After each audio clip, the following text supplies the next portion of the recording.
everyone, welcome back to our media sports. My name is Marigold, and here I am today with a very big football pundit for us. Welcome to the show. Thank you. Let's dive into a very wild weekend of English Premier League games. For us, how was your weekend, and what do you think about how the matches went this weekend?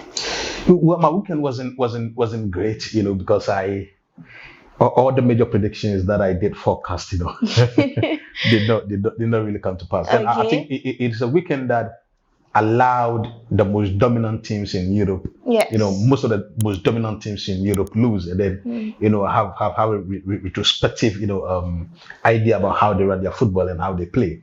Because you look at Madrid, Chelsea, United, all losing. So it's a weekend of misfortune for some of the big clubs. Wow, misfortune. That's big. So three big things shook up everything, right? So we had Brentford humbling Manchester United with 3-1 goals. We also had Brighton also coming up to beat Chelsea with 3-1 goals. And also we had Crystal Palace stunning Liverpool with 2-1. In fact, how was the whole thing? Let's get into it. How did you feel when you just kept on hearing these back-to-back scores and defeats for the teams that they claim they are major? What do you think about that? To be sincere with you, I was on the sister station, I think, yesterday, proud to the games, and I did make it clear that there's no way that Liverpool was going to beat Crystal Palace, because Crystal Palace under Oliver Glasner, right, since last season to this season, have created some euphoria, have created some solidity when it comes to their team and their style of play. And don't forget that Crystal Palace did beat Liverpool last season and did beat them again to win the Community Shield. You understand? So going to the Palace, having, I knew or I felt, or per the permutation that I had made, I realized, or I knew that it was going to be a tough ask for Liverpool to go get a point. Okay. Talk more of them getting other 3 points. So I wasn't really surprised when Edin Nketiah got the last minute, because from them, if not because of Mateta's lack of profligacy, Crystal Palace should have been gone long before Liverpool came into the game. Yeah, really? Yeah, because they created enormous amount of chances where they could have buried Liverpool even in the first half. But because sometimes when you're playing against the big boys, you understand? I mean, you will create chances. You will have to bury them. So if Liverpool had gotten into the game a bit earlier, it would have been a bit difficult for Crystal Palace again. But it is all because of the style and the mentality, the siege mentality that Oliver Glasner has been able to build into the Crystal Palace setup. And I knew it was going to be a tough ask for Liverpool to go get a point there. Okay. You can see force is heated up when it comes to Liverpool. But let's go into United's collapse at the G-Tech. Brentford getting 3 and Manchester United just with 1 goal. It's crazy for me. I was really surprised. So let's talk about the player that's on everyone's mouth, Thiago, where he got 2 scores for Manchester United, for Brentford. We also had Jensen also scoring a goal that actually sealed the victory for Brentford in the season. But Bruno Fernandes missed the penalty. That was very clear. And then I want to know what you think, whether it's about Brentford's brilliance or is it just about Manchester United failures? The question has already answered itself, you understand, because I have intimated severally that United is not in a position to be winning matches back to back, and that's why I was really surprised when they beat Chelsea. And when you look at the Chelsea game critically and tactically, you realize that even with a man down, United had the upper hand within the first 10, 15, 20 minutes. That was where the Chelsea setup was disorganized because their coach was not able to imprint his style. From then on, Chelsea had a footstool in the game to the extent that they came to the game and then lost by 2-1. So the calculation was that if Chelsea could come to the game with the man down, the question then was, what would have been the scenario if Chelsea were equal in number? Yeah, exactly. So I don't see the United setup. I don't see the United team as a team capable of winning matches. So I wasn't. Let's look at the team tactically. You understand? Okay. It's like the players have still not bought into the idea of Ruben Amorim. Yeah. The players are not still used to the system. The players are not comfortable in the system. The players have not, initiated themselves into the system. And you see, I have a problem with coaches who are adamant and, get stuck to a particular system. In that, you've come with a system that has served you so well at Benfica. You had done I think Sporting Lisbon. You had done very well in Portugal. Yeah. The 3-5-3 has done very well. A variation of a 3-5-3 is a 5-3-2. Very well. They served you fantastically. Exactly. But you come into a new system, a new league. Yeah. And you get to the point. And that system is not working. It's not as if you've got half a season, the system is not working. You've got half a season, you've gotten pre-season, and you've started a new season, and the system is still not working. So the question then is that why is he still adamant in moving with that particular system? Yeah. He has intimated that it's not going to change. I don't have a problem with him. It just shows, excuse my language, it just shows how stupid he is. Oh my. To not. That's why I said, excuse my language. Yeah, Because, we get it. If you are doing something continuously and it's not working, you'll be stupid to get stuck to the same thing. Yeah. At least vary the formation, vary the tactics. Yeah. Let's see if the players are going to back into, or if the players are going to feel comfortable in that system. Yeah. So I was not surprised that they got beat by 3-2. And remember, for the past couple of seasons, Brentford had the upper hand when they played against United. Yes. So when Brentford went a goal up, I knew United was not going to come. And the turning point in particular was what's the name? Bruno missing that penalty. Yes. Because if Bruno had scored that penalty, they would have come into the game at 2-2. But you see, I have always believed that Bruno is a fantastic footballer. Yeah. Don't take that away from him. But I don't see him as the go-to man to lead a team to trophies. Okay. I don't think that he's got that temperament. I don't think that he's got a character. I don't think that he's got a mentality to lead the United squad to trophies or to continuous victories. And that is one of the hurdles that they would have to surmount. They would need to find a leader in the group. Okay. Right? A leader in the group that is going to carry the team along. And for now, I don't see that leader, and I don't see Ruben Amorim providing that leadership as well. Wow. Okay, so talking about Bruno missing that penalty, do you think it's becoming a mental block for him under pressure? That is what it is, lack of leadership. It's lack of character. It's lack of mentality. Do you understand? Because that is a crucial moment. And that is why some of the best players in the world, right? These are the scenarios that make them the best in the world. They drag their teams to victories in the most difficult situations. In the toughest of situations, they drag their teams to victory. You understand? That is what Bruno Fernandes has failed to do under Ruben Amorim. That's what I'm saying, that it is not necessarily his fault. You understand? I mean, don't take away from him his footballing abilities. Okay. There are certain footballers who lack the natural tendency to lead.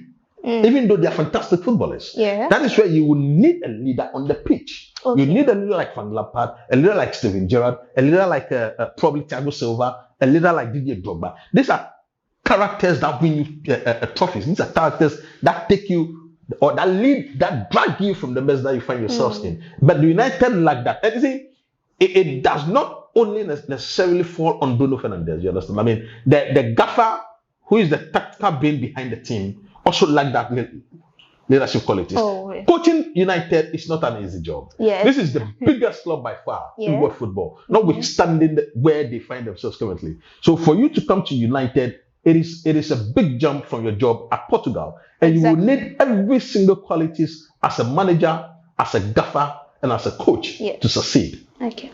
Well, that's very interesting about what you say about United. In fact, they are big people, and for you to actually coach them is a very big deal. But United's midfield looked very overrun. And do you think Amorim has figured out his best midfield players, the trio, yet? He hasn't. That is what the problem is. You see, players are comfortable in systems.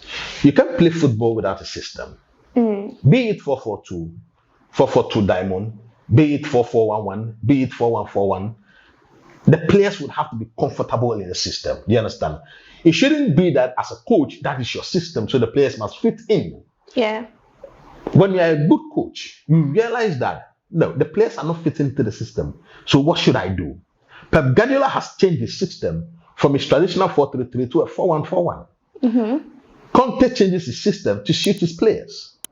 Same as Jose Mourinho, same as the big coaches, you understand? That is where the problem is with Amorim. I have a problem with him playing Bruno Fernandes a bit deeper. Yeah. You understand? With a more defensive partnership. Bruno has so much talent to play as a number 10. You understand? In an advanced midfield role or in an advanced attacking role. Yeah. But you negate his input, you negate his impetus, you negate his qualities when you drag him further back. Yeah. Right? So these are some of the things that take away from his qualities. And then secondly, I have a problem with the way he's treating what's the name? The United young chap, Kobe Menu.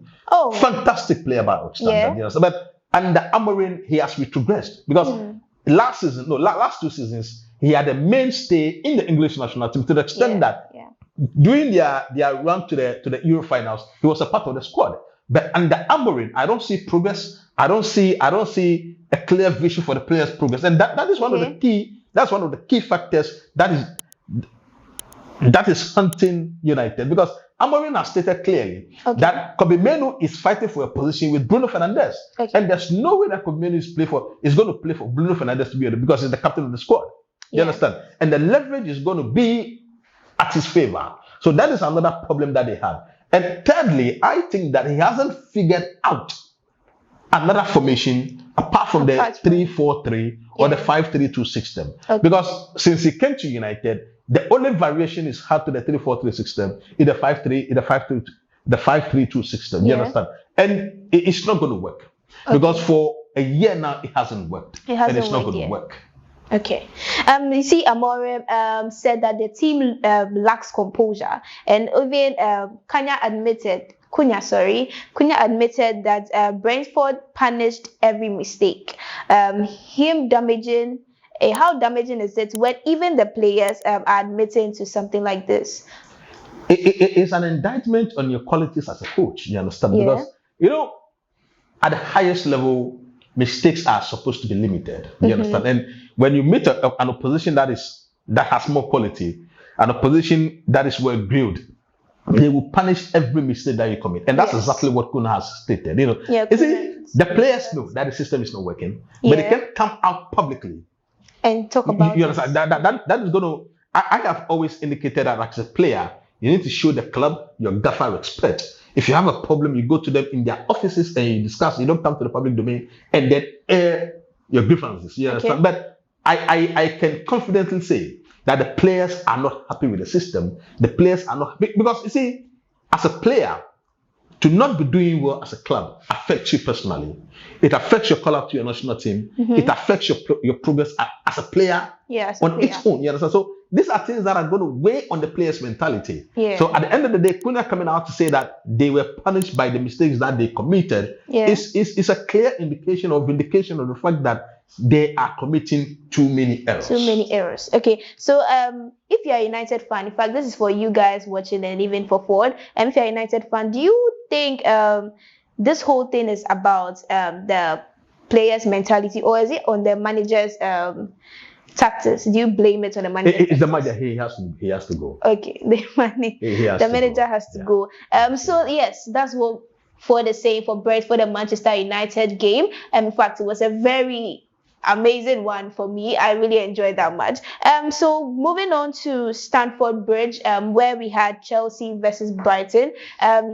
We got 1-3 goals in favor of Brighton, where Chelsea is taken over by Brighton, right? We had Enzo Fernandes putting them ahead, but after Chalobah's red card, we could all see that the game had turned.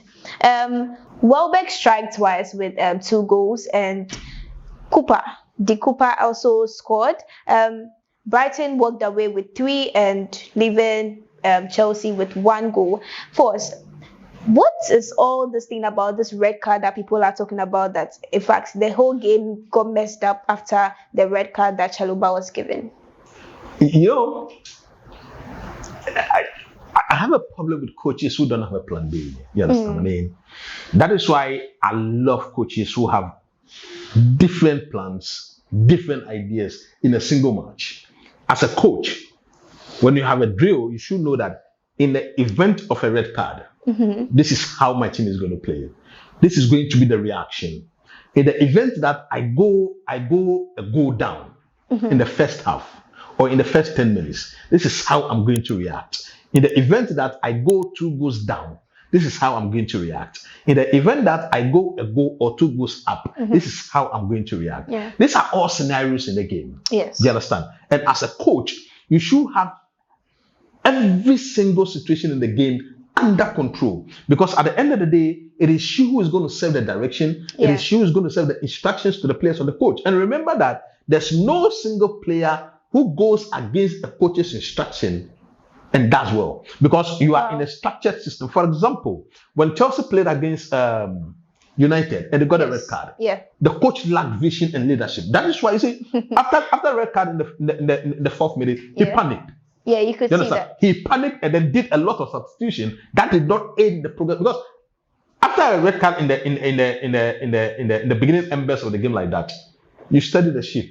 Yeah. Your goalkeeper has been shown a red card, so you take an attacker off, you take a winger off, you bring in a goalkeeper, you study the ship, be in the defensive shape, see how the game is going to progress. Yes. The first 5, 10, 15 minutes, watch how the game is going to progress. See how pressure is going to be on you. How are you going to match the pressure? How are you going to get out of the pressure? Then you can do your substitutions. If the players on the pitch cannot match the tempo that you want, you understand? But if you panic and then you do all your substitutions, then it means that what? Your team is going to be disoriented going into the mid half of the game. That's exactly what happened when we got the red card. Because without the red card, Chelsea was playing really well, you understand? But the moment Chalobah got the red card, it gave Brighton the impetus to attack more. And that is why it is very imperative on the coach that when you get a red card and you know that defensively you are not grilled, you understand? Because Chelsea is not a grilled defensively team.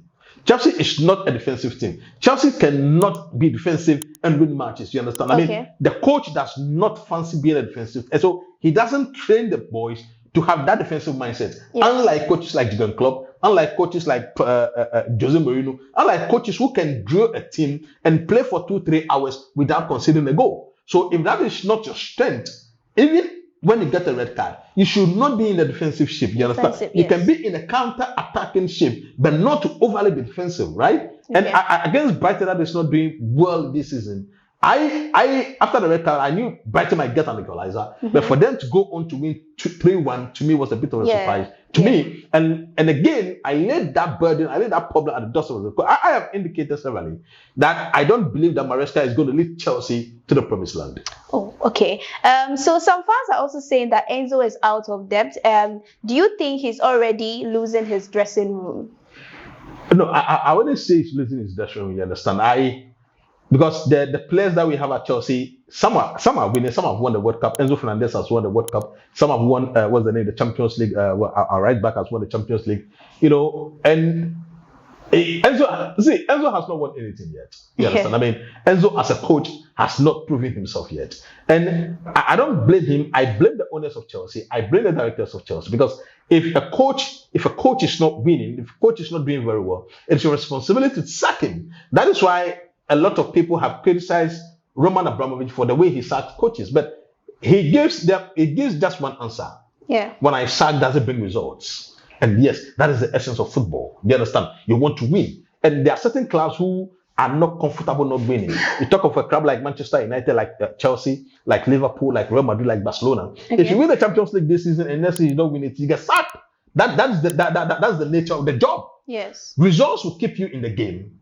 Good results will keep you in the game. Bad results will get you sacked. You understand? But there are certain team owners that lack ambition, right? Just like Arsenal lack ambition. The same way Chelsea lack ambition currently. And I don't believe that they are going to sack Maresca. Even though if it were me, I would get him sacked. Okay. If it were him, he would get him sacked. So Brighton looked fearless playing against 10 men.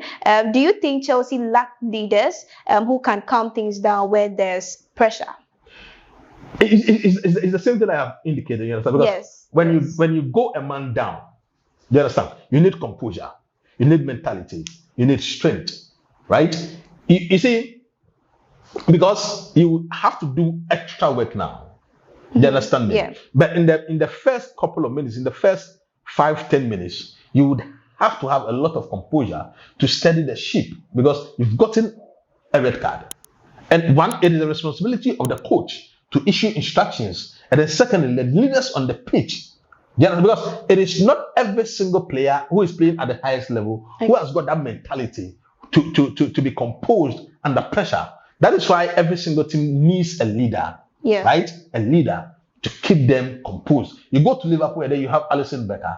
You have fantastic leaders. You understand? You go to Madrid and then there's Courtois. Fantastic leader by our standard. You understand? You go to Barcelona and there's a Lewandowski who keeps the players composed, especially when they are a man down or when they are a goal down. Yeah. You understand? And I don't see that at Chelsea currently. It should have been the responsibility of Mr. James to offer and to provide that leadership quality. Yeah. But I don't see that he's gotten that in him. You know, Jason Kundi called the second half a total disaster. Do you agree with what he said? Yes. You agree? Absolutely a disaster. Yes. So do you think Chelsea's problems are tactical? Is it about recruitment, squad, or is it about the squad construction? It's about recruitment and coaching. Okay. It's as simple as that. Okay. So Welbeck is 34 and still delivering big moments. What does that say about Brighton's culture compared to Chelsea's expensive squad?